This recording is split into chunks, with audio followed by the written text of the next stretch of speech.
Thank you so much, Eliza, for that beautiful prelude. Good morning, everyone. I share with you now these opening words from Reverend Kathleen McTeague. Here in the refuge of this Sabbath home, we turn our busy minds toward silence and our full hearts toward one another. We move together through the mysteries, the bright surprise of birth, and the shadowed questions of death. In our slow walk between the two, we will be wounded, and we will be showered with grace, amazing, unending. Even in our sorrows, we feel our lives cradled in holiness we cannot comprehend.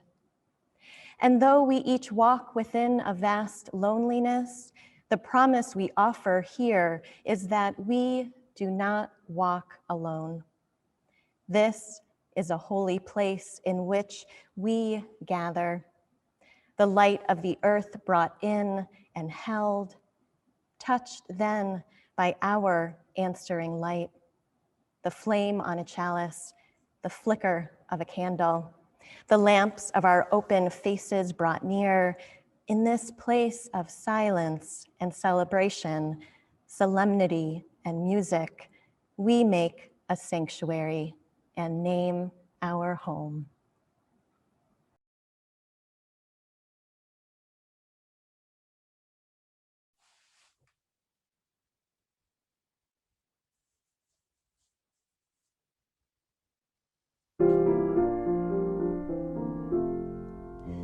We laugh, we cry, we live, we die, we dance, we sing our song. We need to feel there's something here to which we can belong.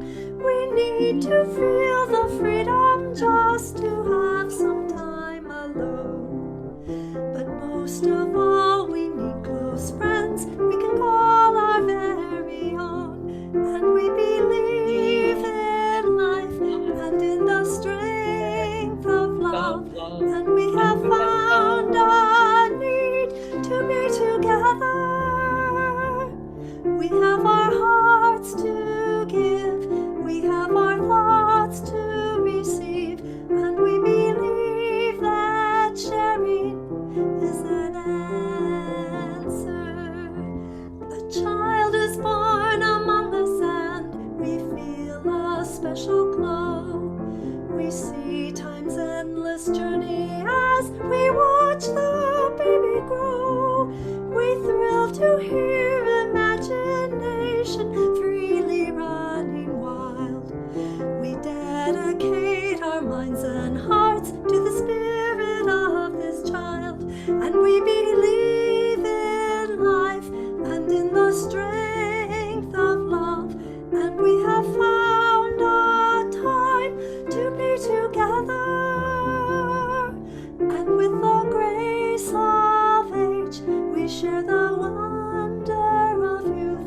And we believe that growing is an answer.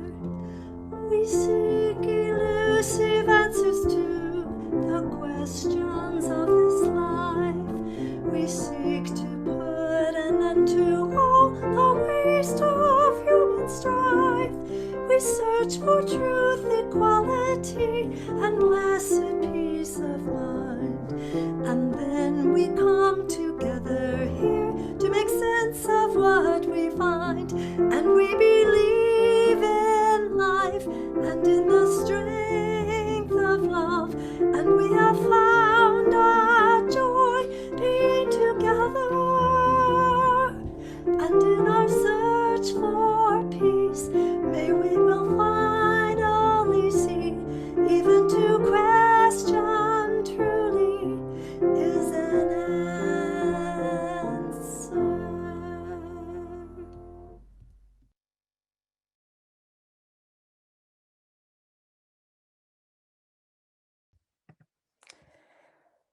Today marks the second Sunday of the season of Advent in the Christian tradition. And for any of you who are raised Christian, Advent will probably be familiar. It is marked by the 4 Sundays preceding Christmas.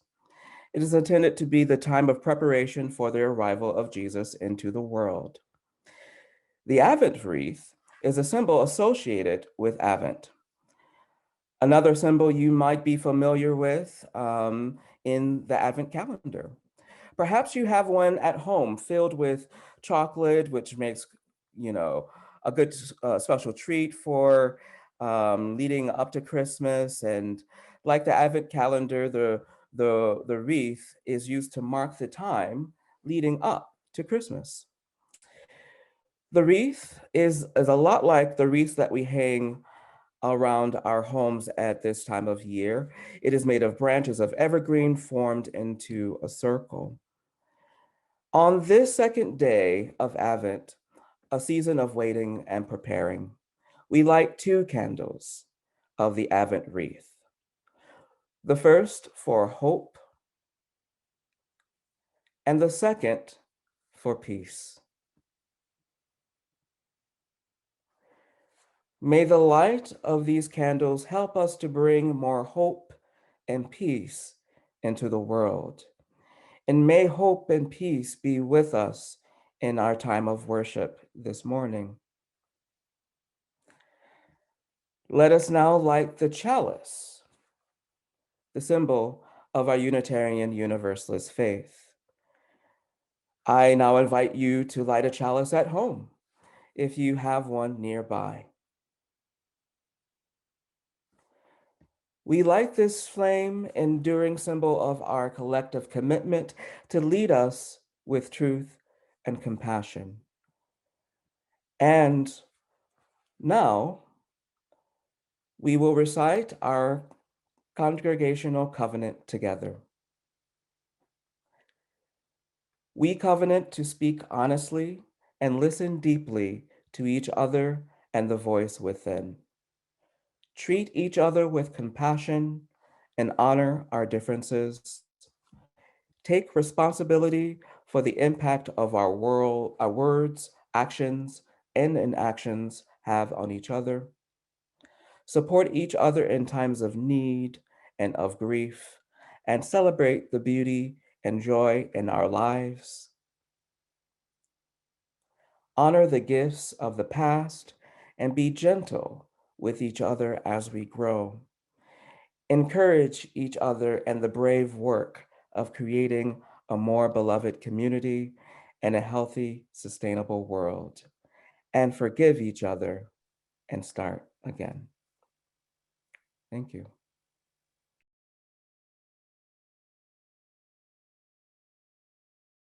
And now, please create with me an atmosphere of meditation. Enter into a posture of meditation that is comfortable for you, and breathe in, breathe out.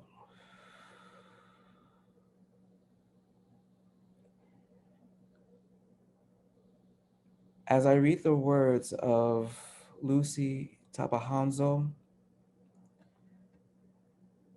this morning we gather in gratitude for all aspects of sacredness. The air, the warmth of fire, bodies of water, plants, the land, and all animals and humankind. May we remember that holiness exists in the ordinary elements of our lives. We are grateful for a homeland that has always thrived on our glorious array of people and their diverse cultures, histories, and beliefs. May we always cherish our ancestors as we prepare for the days ahead. May we remember that we exist because of their prayers and their faith. We are blessed with distinct melodious tongues. Our languages are treasures of stories, songs, ceremonies, and memories. May each of us remember to share our stories with one another, because it is only through stories that we live full lives. May the words we speak go forth as bright beads of comfort, joy, humor, and inspiration. May we always recognize the multitudes of gifts that surround us. May our homes, schools, and communities be filled with the wisdom and optimism that reflect a generous spirit. May we fulfill the lives envisioned for us at our birth. May we realize that our actions affect all people and the earth. And may we live the way of beauty and help others in need. Amen, Ashe, and blessed be. We will now enter into a time of stillness and silence together, after which we will sing Spirit of Life.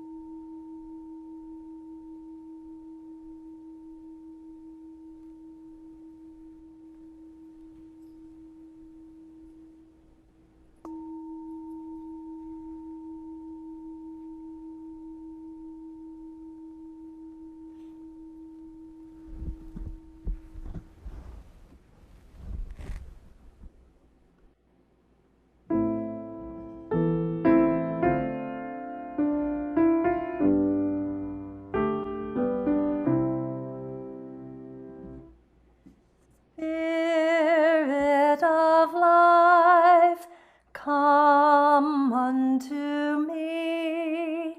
Sing in my heart all the stirrings of compassion.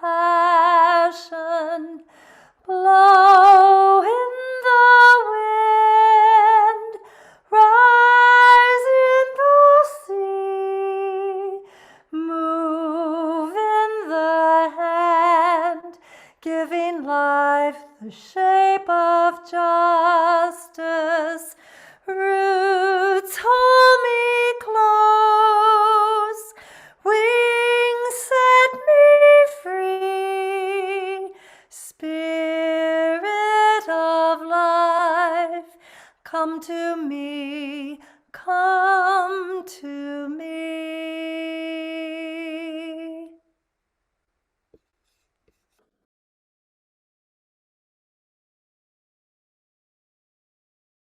Our reading this morning is from Jennifer Welwood. Miss Welwood is a spiritual practitioner and psychotherapist, and her poem, Renunciation, fits with the theme of stillness, which is our theme for this month of December. There will always be voices that promise you greatness and glory. They call out from the worldly marketplace. They call out from the spiritual marketplace. They call out from the fill your holes marketplace. They call out from the bigger, better, more marketplace. Do not buy their false promises or purchase their ephemeral wares. What fulfills for a moment is not worth the price of your soul. There are heights that will lift you, but not when you try to ascend them. There are powers that will fill you, but not when you make them your own. There are treasures, and there are imitations of treasures. If you have lost your true gold, at least turn away from the glitter. Want only what is true. This will lead you to the well of your deepest sorrows. Follow that passageway all the way down. Become the dark emptiness of your absent core. Be still Don't measure the waiting. Be still. Let the waiting become a fire. Be still. Let the fire show you its secret heart, a strand of clear light running through you. Gather yourself there, and the luminous universe opens. In that vast expanse, fathomless, infinite ocean of light, lose yourself and find yourself, and become what you already are. Here ends the reading. Being still, as in without motion, is not something that comes naturally to me. I'm pretty sure I've inherited this trait from my mother. I tend towards needing to move my body with some frequency and to generally being engaged with a lot of different activities. Usually on the weekends, one of the best things that I can do for myself is to set aside 30 minutes of unscheduled time into my day to just sit and let go of to-do lists and chores around the house, as hard as it is. In many ways, the pandemic has forced us into a kind of stillness, whether that stillness feels natural or not, a stilling of travel to faraway places, a stilling of visiting with friends and family outside our homes, a stilling of play dates, and for some of our children, leaving home to go to school, a stilling of in-person holiday gatherings and parties. This forced stillness has been hard for so many of us, and you may feel like you're just waiting for it to be over. I know my own mind has been wandering into thinking about all the things I will do when this pandemic has passed. Oh, all the places I'll go and the people I'll see. This morning, we lit the Advent candles to honor the period of waiting in the Christian tradition that precedes Christmas. And as it turns out, this season of waiting has many meanings this year. There is the waiting that comes along with the anticipation of winter holidays to come, not only Christmas, but Hanukkah, solstice, and Kwanzaa.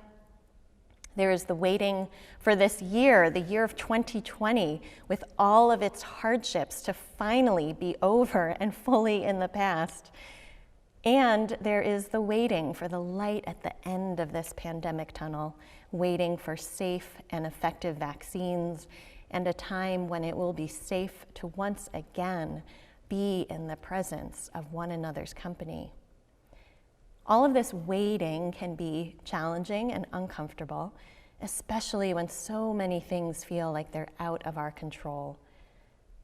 And yet waiting is a natural and common part of our human existence. Expectant parents know of this waiting, whether it's expecting the birth of a child, the adoption of a child, or the arrival of a child into your home for a temporary period of time. There is so much hope and anticipation in that period of waiting. Yes, it can be nerve-wracking. Sometimes there's disappointment along the way, and it can also be an exciting and joyful time. We do not know much today about what it was exactly like for Mary and Joseph to await the birth of their son, Jesus, all those years ago. From biblical and historical accounts, we can piece together that this period of months was, well, awkward. Mary and Joseph were young, and they were set to be married. Then Mary becomes pregnant, but Joseph wasn't involved in that part of the story. An angel appears to Mary to tell her she is with child, and an angel also appears to Joseph to tell him not to leave Mary because this is a holy child. And then Mary and Joseph are told they need to return to the towns of their birth so they can be counted in the census, and they set out upon the road, Mary practically about to give birth. I imagine that this waiting period for Mary and Joseph was quite challenging in a number of ways. And of course, there is more to the story, which we will enact during our pageant next Saturday. I hope you will join us then. Waiting isn't easy. whether it's anticipating the birth of a child or getting through an unprecedented pandemic, especially when the waiting is full of such uncertainty. And right now, the waiting might feel empty without the social contact and the activities that you might normally be engaged in. It can be tempting to want to fill up this time of waiting. Even in a pandemic, the consumerism that often accompanies the holiday season is still present. My email box and social media feed is filled with ads these days, and it may be tempting to fill up this discomfort in this period of waiting with more stuff, or to numb away the discomfort, or to get busy for the sake of avoiding that empty feeling that might emerge when you're not busy. In light of all this, stillness is an interesting and important theme for the month. What does it mean to be a people of stillness in this particular moment? While we might initially equate stillness with absence or an emptiness, I think there's actually more to it. What if we think of stillness as a state of being rather than the taking away of what we could be doing? In this kind of stillness, we find an inner quiet, a complete presence, a stillness that is focused and attuned. In his meditation, How Good to Center Down, the African-American Christian theologian Howard Thurman writes of this kind of waiting moment and how we listen to persistent questions in these times of waiting.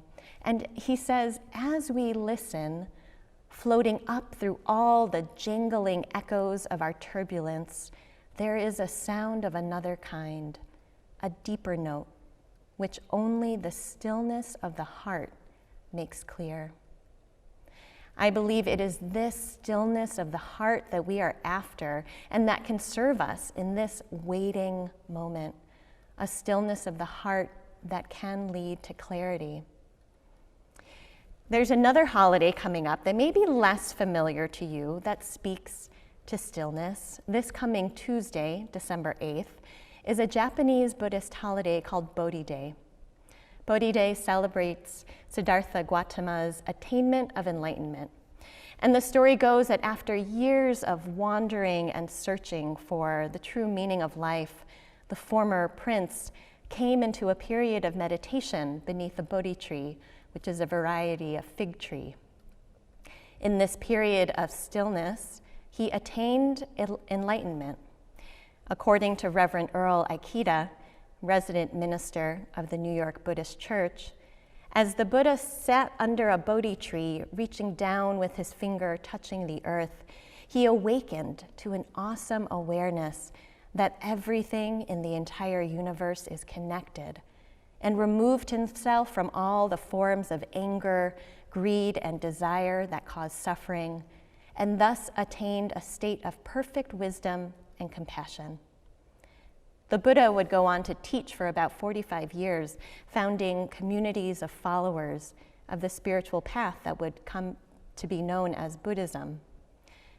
In Buddhist practice, there is wisdom and freedom from suffering that can come from stillness. An awakening is possible in which we can know that everything is connected and true peace is possible. Even when our thoughts are swirling or the world beyond us feels chaotic, there can be an inner stillness, a stillness of the heart, a way of being in which we can find grounding and clarity.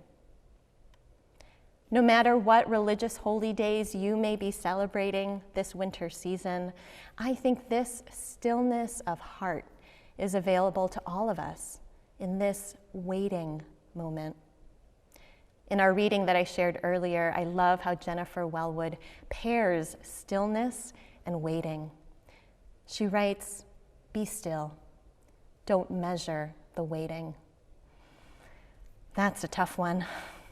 I, for one, am counting the days until the new year and measuring the wait to Christmas, one Advent calendar chocolate at a time. Yet Welwood is pointing to the quality of stillness that isn't concerned with time. Be still, she writes, let the waiting become a fire. Could there be something luminous in this waiting, something to brighten the path ahead? Be still. Let the fire show you its secret heart, a strand of clear light running through you. What if at the heart of the fire of this waiting, there is a light running through you? In this season of light and hope, of waiting and anticipating, may you seek for stillness that brings clarity. May you breathe through the waiting and the wishing. May you find a stillness of heart that cannot be measured, but that can light your way forward. So may it be.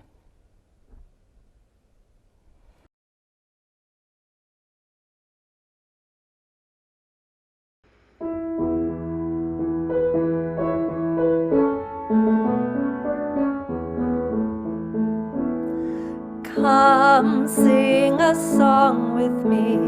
Come sing a song with me. Come sing a song with me, that I might know your mind. And I'll bring you hope when hope is hard to find. And I'll bring a song of love and a rose in the winter time. Dream a dream. Come dream a dream with me. Come dream a dream with me. Come dream a dream with me, that I might know your mind. And I'll bring you hope when hope is hard to find. And I'll bring a song of love and a rose in the winter time. Walk in rain? Come walk in rain with me. Come walk in rain with me. Come walk in rain with me, that I might know your mind. And I'll bring you hope when hope is hard to find. And I'll bring a song of love and a rose in the winter time. Share a rose. Come share a rose with me. Come share a rose with me. Come share a rose with me, that I might know your mind. And I'll bring you hope when hope is hard to find. And I'll bring a song of love and a rose in the winter time.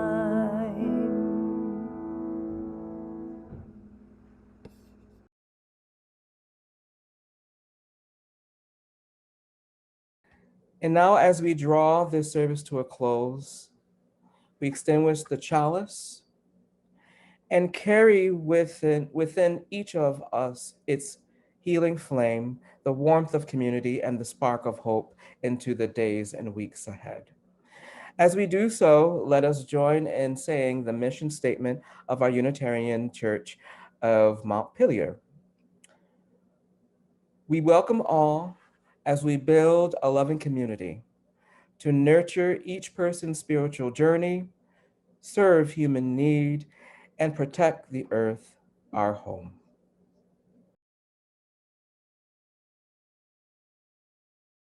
As we recollect times of challenge and of pain, may we remember also the graceful blessings of our lives. As we look to future unknowns, may we have the boldness to trust that there is unimagined good yet to come. Blessings to all on this Sunday. Thank you so much for joining us, and we will now close our service with the Postlude.